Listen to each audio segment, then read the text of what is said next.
안녕하십니까. 권영필 변호사입니다. 오늘도 권리 분석과 관련된 좋은 사례를 가지고 왔습니다.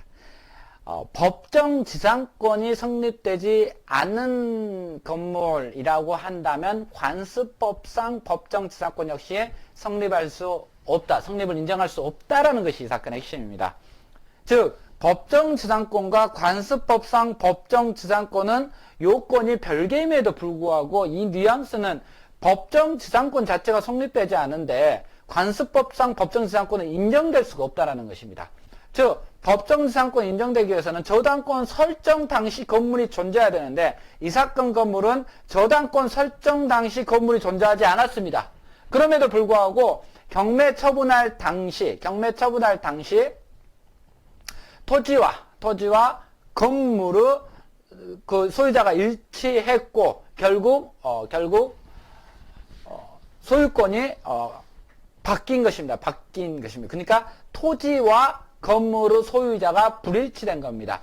어떻게 보면은 매매 등의 이유로 토지와 건물의 소유자가 달라진 경우에는 관습법상 법정지상권이 성립되는데 이건 보충적인 요건에 불과하고 일단 법정지상권 법에서 정하는 지상권 인정되지 않으면 관습법상 법정지상권 인정할 수 없다라는 것이 대법원의 판단으로 보입니다. 한번 보겠습니다.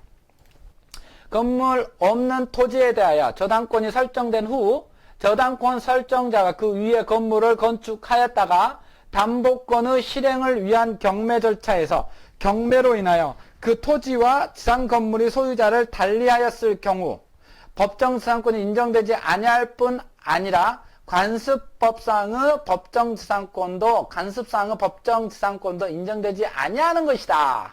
따라서 이 사건 토지 및 건물에 대하여 제한고인이 앞서 각 근저당 설정된 이후 이 사건 토지상에 이 사건 미등기 건물이 건축된 것이라고 한다면 민법 366조 법정지상권이 성립되지도 않고 결국 관습법상 법정지상권도 인정되지 않을 것이다 라고 판단한 것입니다.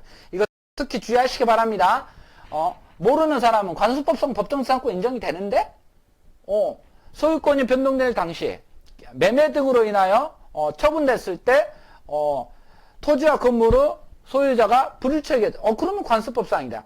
근데 법정지상권의 요건에 부합하지 않은 사안, 그 경매 절차, 근저당 설정으로 인하여 경매 절차라고 한다면 이것은 관습법상 법정지상권은 인정할 수 없다라는 것이 법원의 판결입니다. 이거 꼭 좀 기억을 해 두시기 바랍니다.